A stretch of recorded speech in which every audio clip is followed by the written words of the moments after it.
Hola, hoy día les voy a hablar de un tema bastante relevante que es del objeto, ¿ya? A ver, les voy a plantear dos situaciones, no voy a explicar el objeto completo ni tampoco el objeto ilícito completo, no es mi idea, acuérdense que mi idea no es hacer clase. Mi idea solamente es como tocar puntos o discutidos o puntos que son un poco más complejos de entender, ¿ya? Pero no es como hacerles clases ni nada por el estilo, solamente como ver y analizar los puntos más importantes, más controvertidos y más difíciles de entender.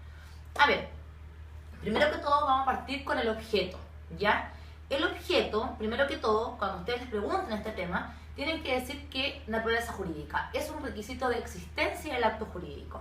El Código Civil no nos define el objeto, ya solamente en algunas disposiciones de él hace mención, por ejemplo, en el artículo 1461, que nos habla con los requisitos del objeto, y del artículo 1460 principalmente, que hace una alusión al objeto, cuando nos dice que toda declaración de voluntad debe tener por objeto una o más cosas que se trate de dar, hacer o no hacer, ¿ya? Y es en este artículo, cuando el código hace esta alusión, que la doctrina nos dice que aquí Andrés Bello cometió como una confusión, confundió dos términos doctrinarios, que son el objeto del acto jurídico con el objeto de la obligación. Porque, a ver, según la doctrina, nosotros cuando hablamos de objeto encontramos como una trilogía, como tres conceptos de objeto aislados: objeto del acto jurídico, objeto de la obligación y objeto de la prestación. Entonces, cuando el Código Civil, en el artículo 1460, dice que toda declaración de voluntad debe tener por objeto una o más cosas que se trate de dar, hacer o no hacer, la doctrina dice no. Aquí hay un error y Andrés Bello está confundiendo objeto del acto jurídico con objeto de la obligación. Según la doctrina, el objeto del acto jurídico serían los derechos y obligaciones que el acto jurídico crea, modifica, extingue, transmite, transfiere.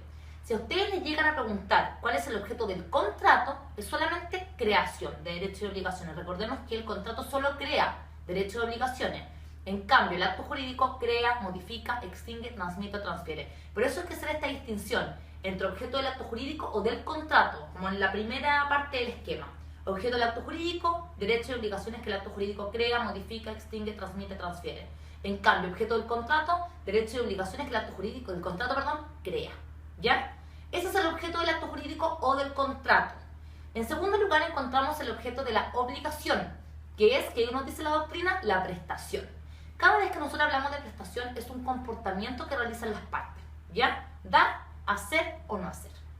Y en cambio, el objeto de la prestación, según la doctrina, es aquello que se debe dar, hacer o no hacer. A ver, les voy a poner un ejemplo porque siempre los exámenes de grado ponen ejemplo y aquí los alumnos suelen confundir estos tres tipos de objetos: objeto del acto jurídico, objeto de la obligación y objeto de la prestación. Que recordemos que esto es solamente una creación doctrinaria, porque el Código Civil, recordemos que confunde estos dos términos. En un contrato, supongamos, de una venta, de un bien mueble, no sé, de este sofá, ¿ya? Yo soy la vendedora, otra parte es la compradora y vendo un sofá en 500.000 pesos. ¿Cuál es el objeto del acto jurídico? En ese ejemplo que yo le estoy poniendo, que es una compra-venta de un bien mueble, el objeto del acto jurídico sería el derecho que tengo yo como vendedor de exigir que me den el dinero y el derecho que tiene el comprador de exigirme a mí que yo le dé el sofá.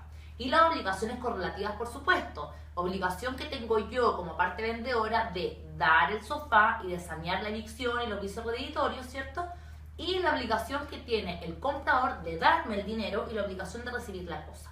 Entonces, ustedes en ese caso se ponen siempre en los derechos y obligaciones que emanan del acto contrato que el profesor les está poniendo el ejemplo.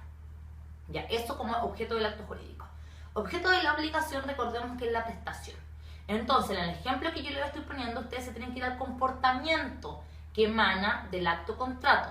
En este caso es dar el dinero y el vendedor, el comprador, y por mi parte dar la cosa. Ahí ya no dicen obligación de dar, no, porque si ustedes dicen obligación de dar, se están yendo al objeto del acto jurídico. Entonces aquí solamente se habla del comportamiento: dar el dinero, dar la cosa, ¿ya? Y en el objeto de la prestación, en el mismo ejemplo que le estoy poniendo, es el dinero, porque eso es aquello que el comprador me tiene que dar, el dinero, y aquello que yo tengo que dar es el sofá. Entonces ahí se van a la cosa misma. Por tanto, le explican al profesor que para una persona lega, ¿cierto? Que no es estudiante de Derecho, que no es abogado, si yo, no sé, a mi mamá, que no es abogada, le digo objeto, mi mamá erróneamente va a creer que es la cosa o el hecho mismo.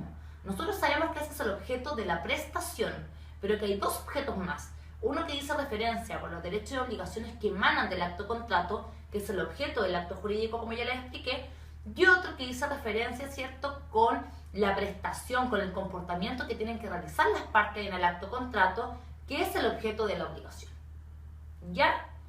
A ver, les voy a cambiar el ejemplo. La idea es que lo entiendan, no se estudien como un ejemplo de memoria. No sé, un contrato de prestación de servicio. Cuando a mí me contratan, ¿cierto?, por realizar estas tutorías. Supongamos de que, no sé, la persona que me está viendo aquí en el video me contrata, qué sé yo, y porque le hago una tutoría una vez a la semana y me paga tanta cantidad de dinero. Objeto del acto jurídico, el derecho que tiene el alumno de exigirme a mí, ¿cierto?, que yo le realice esta tutoría, y el derecho que tengo yo de exigirle que me pague el dinero, ¿ya? Y la obligación correlativa, por supuesto, obligación que tengo yo de rendir la tutoría y obligación que tiene el alumno de pagarme el dinero, ¿ya? En el mismo ejemplo, objeto de la obligación es la prestación. Por tanto, mi prestación es hacer la tutoría, es el comportamiento. Ya no digo obligación, porque recuerden que si dicen obligación, pasan al otro objeto que es del acto jurídico. Entonces aquí solamente es el comportamiento. Mi comportamiento es realizar la tutoría y el comportamiento del alumno es pagarme el dinero, ¿ya? Y en el mismo ejemplo, en el objeto de la prestación, ¿qué es lo que yo debo hacer? Es la tutoría. Por tanto, el objeto de la prestación es la tutoría. Y en el objeto de la de la prestación del alumno es el dinero, porque eso es lo que él me tiene que dar. Ojalá que ahí le haya quedado un poquito más claro. Igual es medio confuso y en el examen de grado es muy común que los alumnos tienen una mezcolanza entre objeto del acto jurídico, objeto de obligación y objeto de prestación. Ojalá que le haya quedado clarito, ¿ya? Ya, es el primer tema que iba a abordar. Y el segundo tema, también referente al objeto, ya directamente al objeto ilícito, que es un caso que creo que es el más complejo de todos, es el artículo 1463. Bueno, se va en el objeto ilícito, que es un requisito de validez, qué sé yo. El artículo 1463 dice que hay objeto ilícito en los pactos sobre sucesión futura. A ver, ¿qué significa esto? Que no es válido, ¿cierto?, la convención que se realiza entre la persona que debe la legítima y sus legitimarios, ya sea con dejar una estipulación en que esa persona se compromete a realizar alguna convención en cuanto a la disposición de sus bienes. A ver, en términos más simples, no se podría celebrar un pacto, el Código Civil dice un contrato o donación, dice. Cuando dice contrato, lo hace referencia a que no puede ser a título oneroso, y cuando dice donación, que tampoco puede ser ningún pacto a título gratuito, o sea, ninguno, ¿ya? En virtud del cual yo, por ejemplo, me comprometo a que le voy a dejar parte alguna de mis bienes a un tercero, ni tampoco, por ejemplo, a yo estipular con un tercero que le voy a hacer los derechos de una sucesión que yo tengo respecto de, no sé, mi papá, por ejemplo, siempre cuando mi papá esté vivo. No se puede, no se autorizan los pactos sobre sucesión futura respecto a una persona que aún se encuentra viva. Y el código es más, dice, aún cuando intervenga el consentimiento de esta persona, ¿ya? ¿Por qué? Porque sería muy factible que se adelantara la muerte de las personas. No sé, supongamos que mi papá es un Farcas, ¿ya? Y resulta que yo, no sé, realizo una sesión antes de que mi papá fallezca, hago un pacto con Juanito Pérez, que es un tercero, en virtud del cual yo me obligo, me comprometo a que le voy a dejar, ¿cierto? No sé, le voy a ceder los derechos de la sucesión de mi papá, que es Farcas, ¿ya? Es muy factible que este Juanito Pérez quiera, lo que quiere es que Farcas se muera luego, ¿cierto? Adelanta la muerte de esta persona para que así le llegue el beneficio, ¿ya? Aun cuando intervenga el consentimiento de mi papá, no se puede, nunca, hay objeto ilícito, por esta que son contra la moralidad. Ahora, ¿qué ocurre? Que hay una excepción que se permite, ¿ya? De un pacto, uno que se permite, que es el pacto de no disponer de la cuarta de mejoras.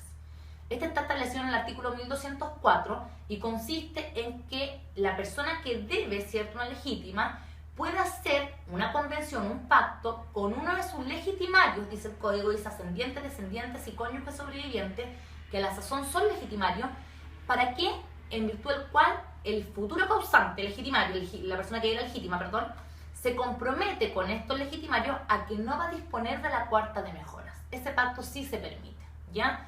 ¿Y cuál es el beneficio que le reporta a este legitimario? Que si es que el futuro causante, llamémoslo así, no dispone de la cuarta de mejoras, su cuarta de mejoras pasa a acrecentar la mitad legitimaria. por tanto se asegura un porcentaje más de la asignación. Se va a dividir por parte igual entre todos los legitimarios, ¿ya? Entonces al final es como privarse de una facultad que tiene toda persona de disponer de mi cuarta de mejora. Pero por esta convención yo me obligo a que no voy a hacer uso, ¿cierto?, de esa cuarta de mejora y por tanto se distribuye por partes iguales entre los legitimarios. Ahora, ¿qué ocurre? ¿Qué es lo que los alumnos confunden? En caso de contravención, perfectamente el futuro causante puede después hacer hacer un testamento, por ejemplo, y contravenir esta promesa, ¿ya? Y por ejemplo, no sé, asignar la cuarta de mejora a uno de los beneficiarios de esta cuarta.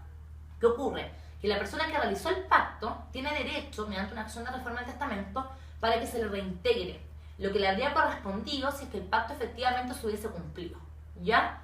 Por tanto, el testamento no es nulo, es válido. ¿Qué ocurre? Que solamente se está buscando, mediante esta acción de reforma del testamento, que se deje sin efecto la disposición, pero en la parte que perjudica a este legitimario que realizó el pacto. Entonces, casi al final se reintegra el porcentaje y a él claramente que le va a corresponder lo que, como la cuota, ¿cierto?, si es que el pacto efectivamente se hubiese cumplido.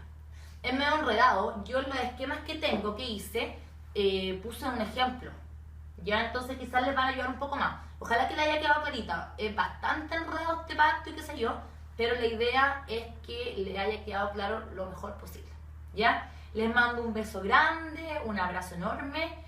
Cualquier duda me avisan. Mi correo electrónico, no miento, mi página web es www.gonzalezcia.cl, así que encantada de ayudarlo. Eso, ánimo a todos los que están a punto del examen de grado y les repito, cualquier cosa me preguntan. Chao.